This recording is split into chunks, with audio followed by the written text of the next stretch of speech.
खुलुमबाय NBNN रादाबाव दङ आं दिनै जारिमिन बरगयारि। मिरु एबसुआव गोलाव बोसोर सम खामानि मावनानै थांनाय बावैसो सान सिगां इउपिपिएल राजखान्थि दोलोआव हाबफैनाय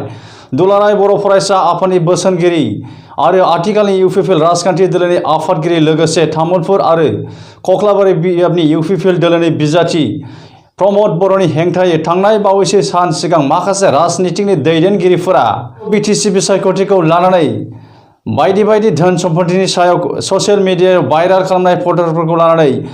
इउपिपिएल दोलोनि आफादगिरि प्रमद बर'आ दिनै खौरांगिरिनि गेजेरजों क्लियारिफिकेसन होयो। इउपिपिएल दोलोनि आफादगिरि प्रमद बर'आ खौरांगिरिनि गेजेरजों फोरमायथियो दि थांनाय बावैसो सान सिगां भटार फारिलाइखौ लानानै आरो बाक्सा जिल्लायाव थानाय मथंगा एग्र' प्रडिउसार कम्पानि लिमिटेड अमा फार्मखौ लानानै लोगोसे बायदि बायदि रांखान्थिनि धोन दौलतफोरखौ लानानै ससियेल मिडियायाव भाइराल खालामनाय फट'फोरा गासैबो नंखाय होननानै रोखायै फोरमायथियो आरो फैगौ बिटिसि बिसायख'थियाव राजखान्थि मुलाम्फानि थाखायसो बे हाबाफारिखौ प्रमद बर'नि हेंथायै बुंदों होननानै बिथाङा गोख्रों रावजों सोंखारियो। जिखौ बिथांमोना बुंदों बेथ' अभिजुगथ' नङा, बियो अभिजुग होननानै बेखौ एक्सेप्ट खालामबाबो गोरोन्थि जागोन बायदि आं मोनो। जास्ट माने राजखान्थि खालामनो जेबो एजेन्डा मोनैयाव बेखौ लाबोनाय बायदि आं नुयो। शिबा गौरां हटेलाव फार्स्ट जि प्रेस मिटखौ खालामदों भटार आइडि मोननै होननानै, दा बिथांमोननि 6 जन सा 6 EM GM जालांनाय मानसिफोरनि भटार आइडिया मोननै होनाय नुदों आं वाट्सएपआव सोरबा। दा बे भटार आइडि मोननैनि जि केस बियो बिराद अल अभार इन्डिया बियो दङ, बे मोनसे समाव लासैनो जोबहैगोन बियो। दा बिनि थाखाय गभर्नमेन्टआ खामानि मावगासिनो दङ आरो आं तामुलपुरनि भटार, तामुलपुराव भट होयो। थांनाय खनसेयाव आंखौ रङियाव भट होदो होनना केस होदो बिसोरो, खिन्थु आङो इउजि ब्रह्म बिथाङा जोंनि केन्डिडेटमोन, बे हिसाबै आङो तामुलपुरावनो भट होदों। बिनि सिगांनि पार्लियामेन्ट इलेक्सनावबो इउजि दायानो जोंहा केन्डिडेटमोन, आं इउजि दानो तामुलपुराव भट होदों। आरो बेजों लोगोसे थांनाय बिटिसि इलेक्सनावबो जगेन बसुमतारी होननाय जोंहा केन्डिडेटमोन, आं बेनो भट होदों। आंहा गासैबो एभिडेन्स दंजोबो, माने फट' नांगौ, भिडिअ नांगौ, मानोना आंनो थांनाय 15 बोसोरसोआव आं भट होनायाव मिडियाफ्रानो आंजों दंजोबोमोन। दा बेखौनो बिथांमोना इस्यु बानायदों।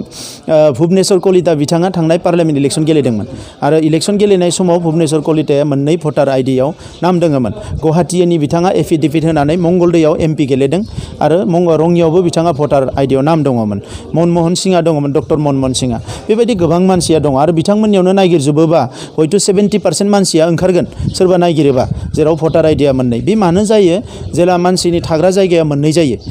नोङो गामियाव थाबाय, गामियाव नोङो गोबाव बोसोर थाबाय, भटार आइडियाव नाम थाबाय, बिमा बिफा थाबाय, नामफोरखौ दानबोआखिसै, नाथाय टाउनाव फैबाय, साख्रि बाख्रि मावो, मायबा खामानि मावो, बेवहाय नोंनि भटार आइडिया मोननै जायो। दा बेखौ दाननांगौ, फारसेथिं गभर्नमेन्टआबो दाननांगौ, गावबो दाननांगौ। आं जेब्ला मिथिबाय, आं जानुवारि मास बा सिगांनो आङो बेखौ एप्लाइ खालामदों जे मोनसे भटार आइडिखौ दाननानै दोननांगौ। दा बेखौनो बिथांमोना बिराद गिदिर इस्यु बानायदों। दा दुखुनांथाव बेसो, सोरनिबा भटार आइडि कार्डआ मोननै मोनथाम थानाया बिराद गिदिर इस्यु जाबाय। डेभेलपमेन्टआ मानो इस्यु जानो हायाखै? दनेश्वर गयारिया मोननै भटार आइडि दङ, बिनि थाखाय दनेश्वर गयारिया दायनिगिरि जाबाय। दनेश्वर गयारिया जे 10 बोसोराव गावनि समस्थियाव खामानि मावाखै, जौगानायनि थाखाय, गोरिब गुन्द्रानि थाखाय, आइ आफा रायजो राजानि थाखाय, लाइमोनफोरनि थाखाय, साख्रि बाख्रि गैयै मानसिफोरनि थाखाय, हावरिया मावरिया गोरिबफोरनि थाखाय, बे दायनिगिरि जानो हायाखै। राजिब बिथाङा माने भटार आइडि मोननैया दायनिगिरि जागोन दायो, खिन्थु बिथाङा जे माने समस्थियाव डेभेलपमेन्टनि खामानि मावाखै, बे दायनिगिरि जानाय नङा नामा? रेवरेवा नार्जि हारिया भटार आइडि मोननै दङ, भटार आइडिनि थाखाय बिथाङा दायनिगिरि जायोब्ला बै समस्थियाव बिथाङा EM थानाय समाव जे खामानि मावाखिसै, बे दायनिगिरि जाया नामा? दा बेवहायनो जों बुजियो जे बिथांमोना दिनै जौगानायनि खोथा रायलायनो बिराद गियो, मानोना खामानिखौ 17 बोसोराव नांगौ बायदि मावबोआखिसै। जिखिनि साख्रि बाख्रि होबाय बेबो कन्ट्रेक्चुवेल गोजा, गाबोन लिगेलि थांनो गोनां जायोबा गोबां साख्रियानो गैया जागोन। आं खोनानो मोनदों दासिमबो साख्रियानो होगासिनो दङ बेकडेटआव। बेफोर जोबोद दुखुनांथाव बाथ्रा। दा बे सिस्टेमेटिक थांनो हायियाव बिथांमोना बेफोरखौ नागिरदों। आरोबाव मोनसे एलिगेसन आं नुदों, माने मैयायो फेसबुकाव होदों बिथांमोना, माने सम्पतिनि माखासे लिस्ट बानायनानै। दा बेवहाय बै एफिडेभिट जे होदोंमोन, बे एफिडेभिटखौ एडिटिं खालामनानै बिथांमोना होदों, जे इयाव 5 कौटि 7 कौटि लिरना होदों। जेखौ 5 कौटि लिरना होदों बियो 5 लाख। आरो बे एकाउन्टआ CD एकाउन्ट, बेखौ आंनि लोगोआसो बाहायो। आंनिया मा जादों, आङो एबसुनि खामानि मावनायावनो 24 घन्टा थाबोनायलाय आंनि मेलेम, गोसो गोरबो जा गासैबो माने थांनाय थांनाय गोबाव सम आङो हारिनि थाखाय आरो एबसुनि थाखायनो आङो होजोब्बाय आंनि न'खर आंनि संसार आंनि गामि आंनि ओनसोल आं जेखौबो नायबोनो हायाखिसै मानोना आङो हारिनि थाखाय मोनसे एंगेजमेन्टआव मोनसे एसाइनमेन्टआव दंबाय थायोमोन आरो बै समाव आंनि सोरबा लोगोआ बुंदों जे आं नैबेखौ खालामनि नैयाव साइन हो आं होदों नैबेखौ मावनि आङो बेयाव साइन हो आं होदों जेरै मादों बिदिनो आं साइन होबोदों दा बेवहायनो दिनै फैयै फैयै माखासे डकुमेन्टसफ्रा बेबायदि जादों नाथाय थाखा फैसानि बेलायाव बिथांमोना जेखौ बुंदों आंनि गथ'नि स्कलारशिप हाबदों माने स्कुलनिफ्राय मोननाय 11,000 मोनसे 11,000 बेखौनो मोननै देखायदों आरो बे एकाउन्टआ जुदा आरो अमा फार्मनि एकाउन्ट जेखौ बिथांमोना एलिगेसन लाबोदोंमोन बे अमा फार्माव आं चेयारमेनानो नङामोन 2015 मायथाइनिफ्राय 2018 मायथाइसिम आंनि सासे लोगो अनिल बर' बिथाङासो चेयारमेनमोन दा बिथांनि समावनो बे डेभेलपमेन्टनि खामानिफ्रा एबा बे लुनाय मानाय बायदिसिना जाजोबदों आंनि खामानिया बेल'मोन जे बेनिफिसारिफ्रा अमा मोननांगौ न' मोननांगौ आरो बे प्रजेक्टआ साक्सेस जानांगौ गेजेर गेजेर आं बेखौल' नायोमोन आरो जोंहा साबा डाइरेक्टरनि आं वान अफ दि डाइरेक्टरल'मोन आङो बिनि खुनु सिंनि खामानिफोरखौ आं नायामोन बिनि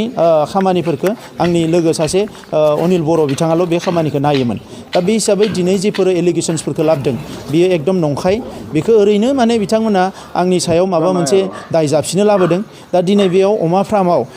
प्राय 200तासो अमा दङ 100तासो अमा फिसा दङ आबादारिफोरनि खाथियावबो 100-150सो अमा फिसा दङ 300 खावसे 350 अमा फिसा दङ बे फार्माव अमा फिसा गिदिर गासैबो लानानै दिनै बिटिसिखौ आं सोंनो नागिरो 17 बोसोराव मानो बेबायदि फार्म मोनसे बानायनो हायाखिसै 10ता 20ता अमा फिसा थानाय फार्म मोनसे बानायनो हायाखिसै दा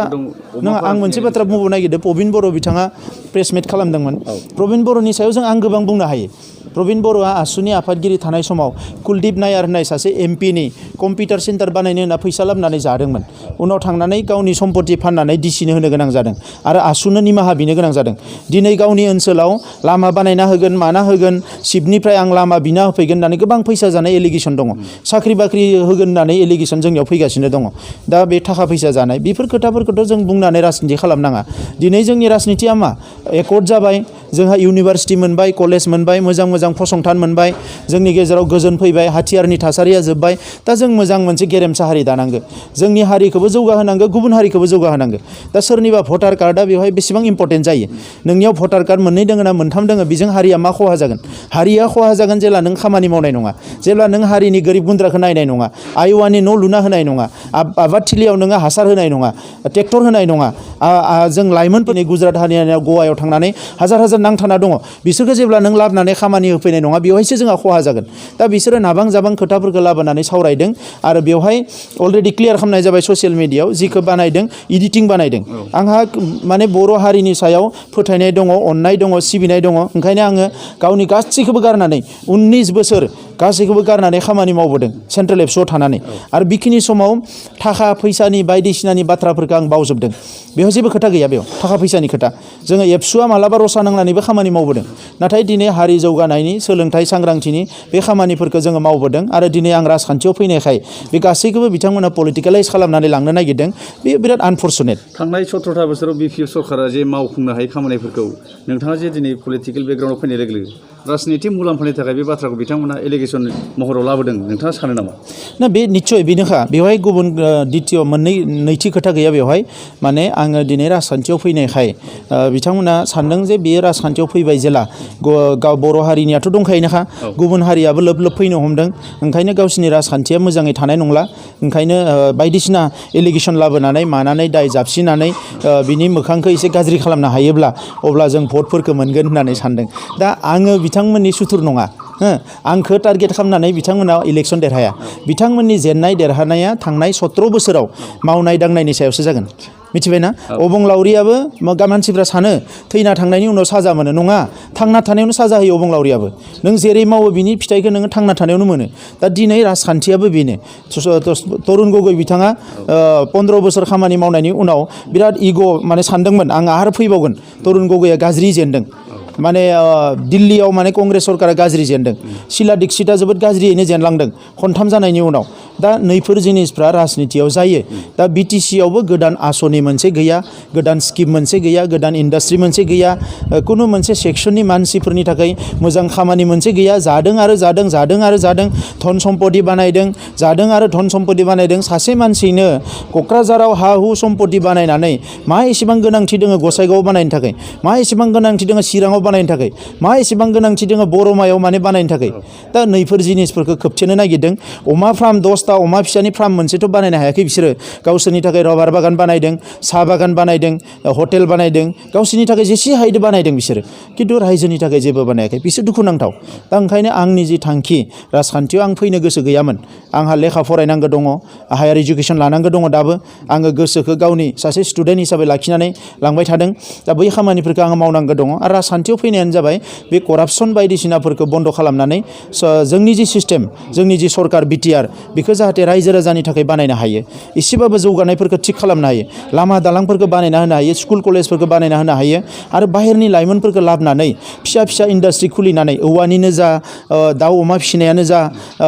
ना फिसिनायानो जा दानाय लुनायानो जा बे इन्डास्ट्रिफोरखौ बानायनानै बिसोरखौ गासैखौबो संस्थापन खालामजोबनो हायोबानो आंनि खामानियाबो जोब्बाय आं रायजो राजाफोरनो खोथा होदों बे उल्थां फाल्थां खामानि मावग्रा मानसि आं नङा आंहा बेबायदि थांखिबो गैया जिखालि मावनो हाया आङो गावनो सारेन्डार खालामना बुंगोन रायजोफोरा आं मावनो हाला आरो जिखालिसिम आं सानगोन आरो रायजो राजाफोरजों सावरायनानैनो जों बेखौ मावगासिनो दङ दिनै जे राजखान्थियाव फैदों बे आंनि हारसिंनि थांखि नङा BTC ओनसोलनि गोबां इन्टेलेक्सुवेलफ्रा प्रफेसारफ्रा आंखौ बुंदों जे नोङो राजखान्थियाव फैथारनांसिगोन बेखौ थिग खालामनांगोन दिनै जोंबो नुदों बे 17 बोसोराव गोबां IAS officer ACS officer retire जाबाय जोङो मोजां मानसिफोरखौ लाबोआखिसै बा खामानियाव बाहायाखिसै जोंनि प्रफेसारफोर लेखा गोरों मानसिफोर गियान गोनां मानसिफोरखौ बेयाव बाहायाखिसै साफा सानै जौ लोंनानै फुंनि मोनानि माने रंजाग्रा मानसिफ्रानो BTCखौ माने सालायबाय थाबाय जेरावनोखि जौगानायनि जेबो गैया जोंनि कालचारेल डेभेलपमेन्ट गैया इडुकेसन डेभेलपमेन्ट गैया जोंनि लेंगुवेज कालचारनि जिखिनि रिसार्च जानांगौ बेबायदि जाजोबनो हायाखै इक'नमिक डेभेलपमेन्टनि कुनु माने सिन्था गैया हिउमेन रिसोर्स डेभेलपमेन्टनि कुनु थांखि गैया जोंनि इनफ्रास्ट्राक्चार डेभेलपमेन्टनि कुनु प्लानिं आरो भिजन गैया टुरिज्म डेभेलपमेन्टनि जेबो खामानि जायाखै बे गासैखौबो नायनानै दिनै जोङो हिसाब निकास खालामजोबनानैसो आं राजनितियाव फैदों आरो 5 बोसोरनि गेजेराव आंहा बिश्वास दङ बे गासैखौबो सोलायनो हागोन